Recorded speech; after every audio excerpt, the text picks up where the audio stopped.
ejjitani beeyta nibe kaani ati way arti na gafana qote bulaadha sinjere bar manni kun akka artisti ta'uu barbaada ani arti waan kiyaamiti na yaamne an qote bulaan gize qonna ofii geeffatee loon orgalche ka sirba jaalatulle ka nashidaa jaalatulle eegumanni kutee duubarra fiiga akkas an duubarra fiiga waan istaayilii ijoollee zabanaa tana keessaan qabu an gize madhageetti gurri nama guddaa kullee dabartaa duubarra deema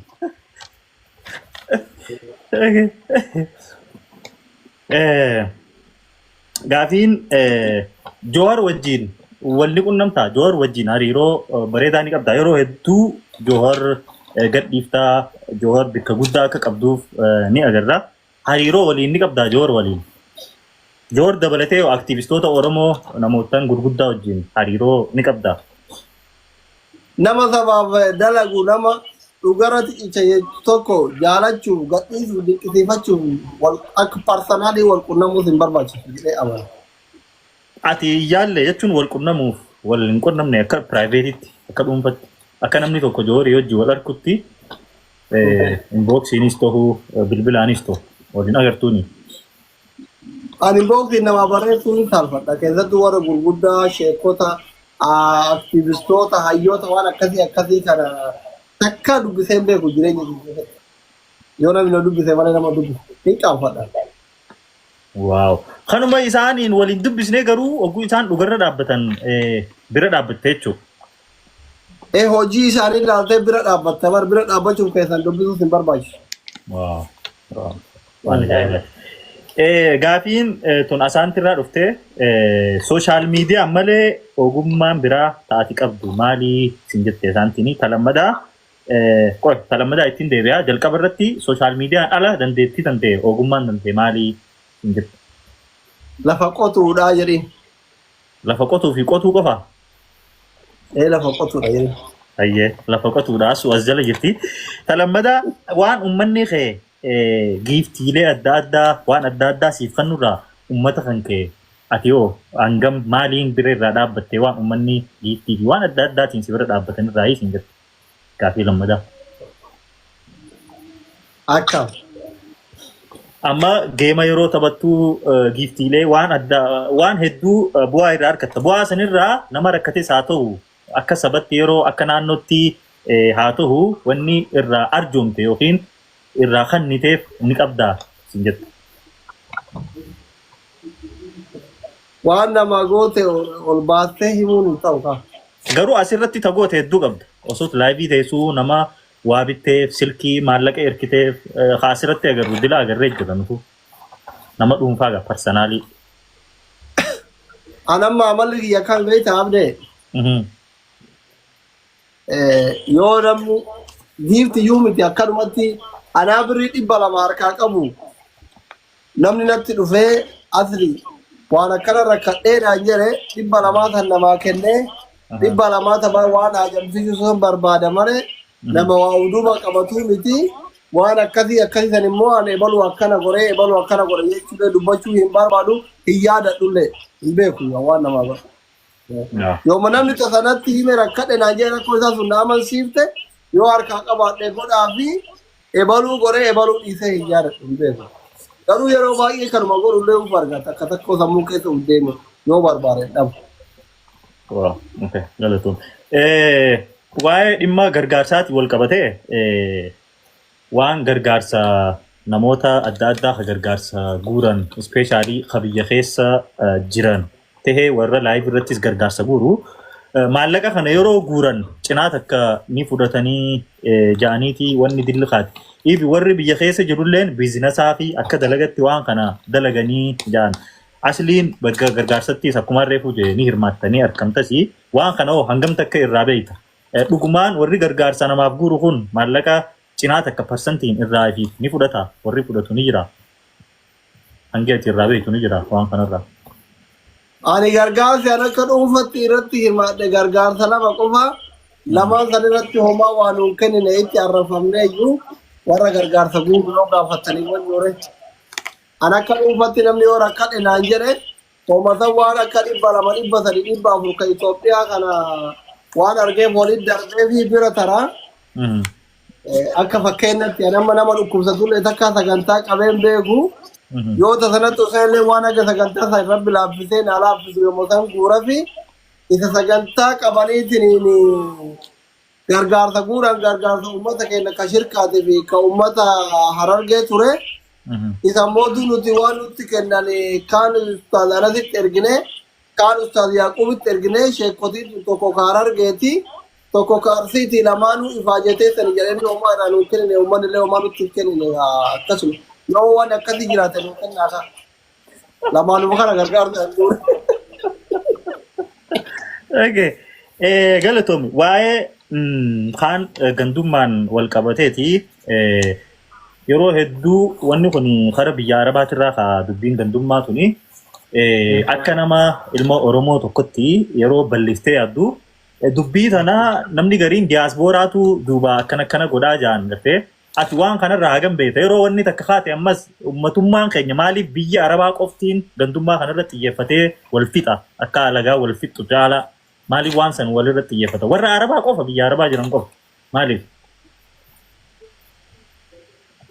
biyyoota baay'ina waan kanatti ijoollee suuritu qaamaan waltuma walit bahee kan waltumu kun waan diyaaspoorallee ergeef godhamu osoo hin ta'in achillee godhamu osoo ta'in waan biyya isaan seerri hin jirree fi naannoon ijoolleen itti waltumtu kun baadiyyaa waan ta'eef lafti seer-dhablummaa mijataa waan ta'eef keessatti wal miidhan malee waan agasmara silaa osoo seerri jiraate amma lafa biraatitti biyya biraatti amma Dubaay namni jira Ameerikaa jira asuma Kaayiroo kana namni jira kanatti wal argaa olaa waliin tuqu garuu Saharaa Suudii kana keessa waan akka biratti namuu deemeetiin qawwee hidhatee jiraatu namni waltuma malee waan hedduu dirasi waan miidiyaarraa kan namni walitti ergee waltumsiisuu danda'u osoo seerri jiraatu akkatti fixaa. Thank you. Biyyattiisaa seerri hin jirre waan jedhu. Okay. Galatoomii mee suuraan tun maali suuraan tunoo bara kami doktor yoom suuraan tun lamaanii asluma aslii dhugaatii yoom ture wanni kan kee jalaa hin fuudhe aslii doktor aslii jee suuraan kan kee jalaa hin baase bara kam ture barri kun suuraan kun ka bara kutaa saddeet barannuuti ka achi wannoo fudhachuuf maal jettanii maatirikii moo maali kan fudhachuuf uffata warri shangaa gurguree naa bite akka barsiisaa kennaa naa bitan mala jedhanii. Okay. Gannaaci ture. Okay, uffata toophii ture jechuuf uffanni kun gaafa sanitti. Daarektara malee namni biraan godhatu naannoo keenyatti.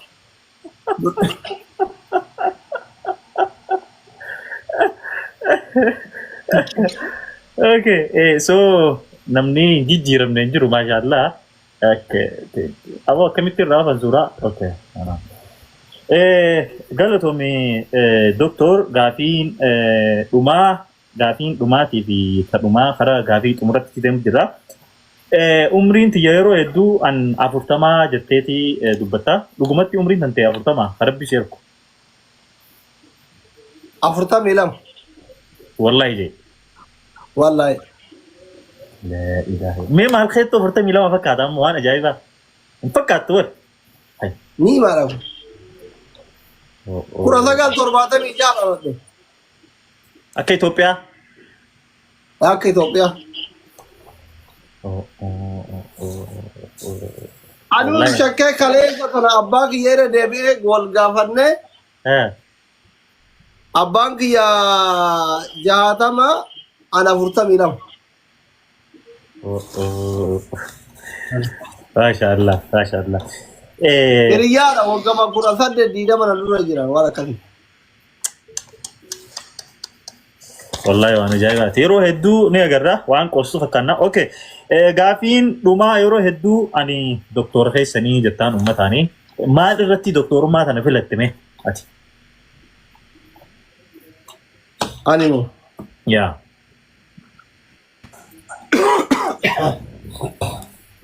Doktorummaa maa irratti filadharee waggaa 27 baradheefi. Filadhee miti bari hin baradheefi. Oo ni baratteef? Waggaa 27 hin baradheef bar. Asiyyuu miti akka keessan daftara qabadheen barannee bar bofaa fi raacha fi raammoo garaagaraa nyaataan chaayinatti baradheefi.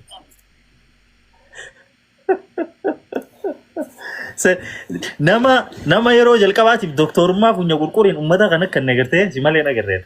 Injirullee. Amma namni asli jedhee nama muun salfata karaa gubbaa osoo na waliin deemte. Naafi ifaan mucaan baanara edit godhu irratti wal qabne doktor jettammoo aktiivistii jettammoo aslii tiktaaker jettaan doktorii jaaddaa jee ayee doktor jeerii jee nutu irra wal qabne waan kana ayee. Karaa gubbatti nama sanii moo afurtaa'in dhufanii tokkochi asli jedhee na waamna ifaan faantu hin salfatti ijoollee nama hiriyoota kiyyaatu asli naan jechuu hin qaanfatan ittiin tolu yoo doktor naan jedhee na waaman itti tola jaratti. Mashallah. Tole daawwattoota keenya gaafii fi deebiin sa'aa takkaa fi cinaa Dr. Aslii waliin goone tana fakkaatti osoo sagantaan xumurre dura carraa Dr. Asliifiin kannaa Dr. Asliimee waan jettu dhaamsas akka yaadattis waan qabdu guutuu uummata keetiifis dhaamii kan booda dhimma itti aanutti deemu.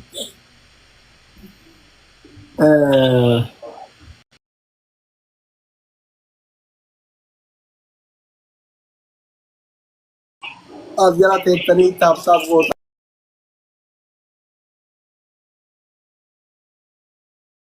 Koppileen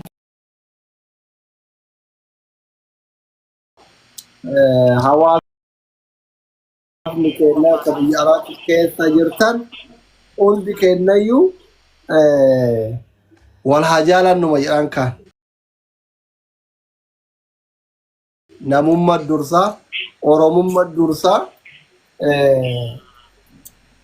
Hunda caalaa Oromoo ta'uu kennamu jibba waan ta'eef warri humna qabnus humna hin qabnes Oromummaa kennan wal haa tumsinu, wal haa jaalannu, rakkataa keenya haa gargaarannu, wallaalaa keenya haa gorfannu, beekaa keenya haa jajjabeessinu, hayyuu keenya haa dhageeffannu, dhaamsuma jedhu qaba. Dubbachuu baay'isudha wal dhageeffachuu haa barru isuma jedhu dhaamsa qaba waan bira dhaamsa. Tole irra deebi'ee sagantaa xiyyaarratti haaya jetteen harkamuu keetiif hedduu galatoomii ulfaadhuus hin jechuu barbaada hanga sagantaa birootiin yookiin waan biroo irratti haga walitti dhufnu nagayaan naa turi naa galatoom doktor nagayaan turi.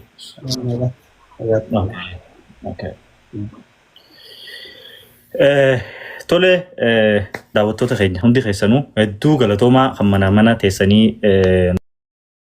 daawwachuu turtanii.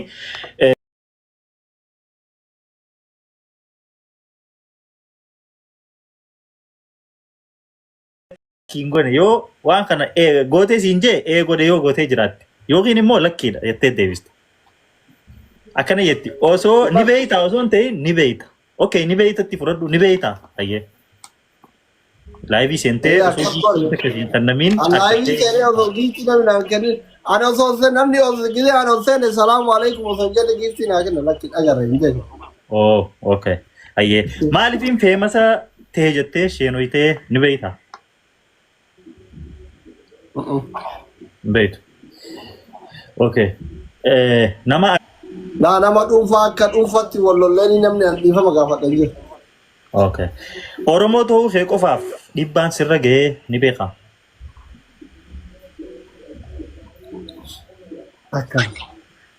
Oromoo ta'uu ishee qofaaf akka ilma Oromoo miidiyaa irra jirutti dhuunfatti dhiibbaan sirra ga'ee ni jira Oromoo ta'uu ishee qofaaf. Miidhaa wayii.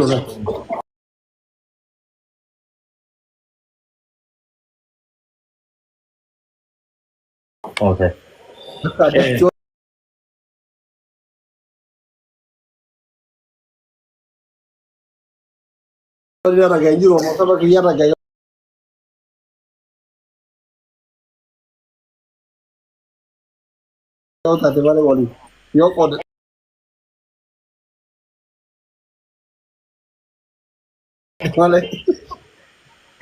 Ilaalcha gandummaatiif jecha nama akka wal kabajuu fi wal jaalattuun wal dhabdee beeyta. Okay. Haadha seenaa irratti nin fuudha jettee kabiroo laallattee ni beeyta.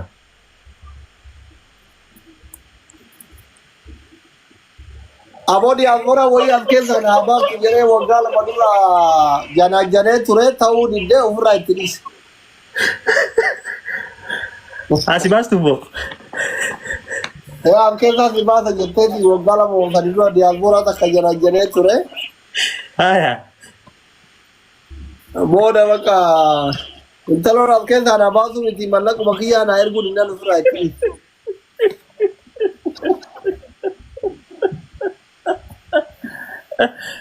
Okay. Dubartii kabaltee ni beektaa?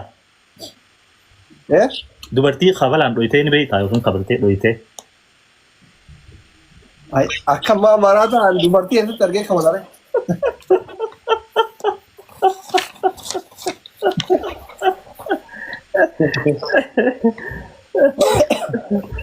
Okay.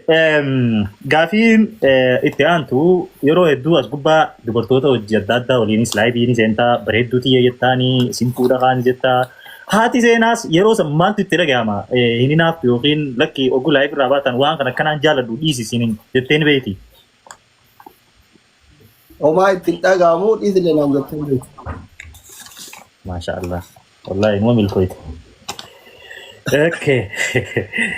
Galatoomii gaafiin akkana jettu namoota sadii TikTok kanarraa dinqisiifattu yookiin bikka guddaa qabduuf eenyu faati?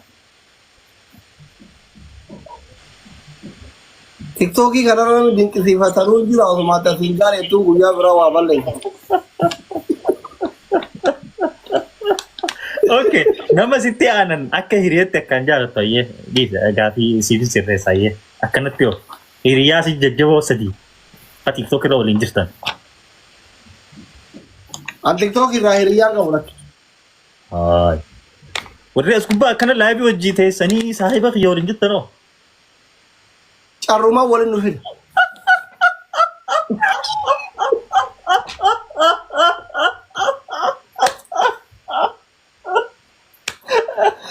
Astaghfirullah. Rabbi akka asiniin nama kaachisiisin. Hay. La ilaha illallah. Okay. Taa'e viidiyoo kana ni ilaalanii booda. Saahiboonni dhankee. Eka halaala ebalu jedhee adamaan agata jechuurra hunda waliin qabee gaduu naa wayyi. Okay. Namoota shan akkaataa dinqisiifattu wal duraa duubaan kaayii jaa artistoota keessaa wallistoota Oromoo keessaa nama shan wal duraa duubaan akkaataa isaan itti dinqisiifattuun darajaan kaayi. An nama sheekati sirban dhageeffatu. Amma wallistoota walitti himuu sirra yookiin filachuu irra jettee maami? Okay, ani siddir dhugaatii biyya keessatti yoo himuu feene irra sii dabra rakkoon qabu.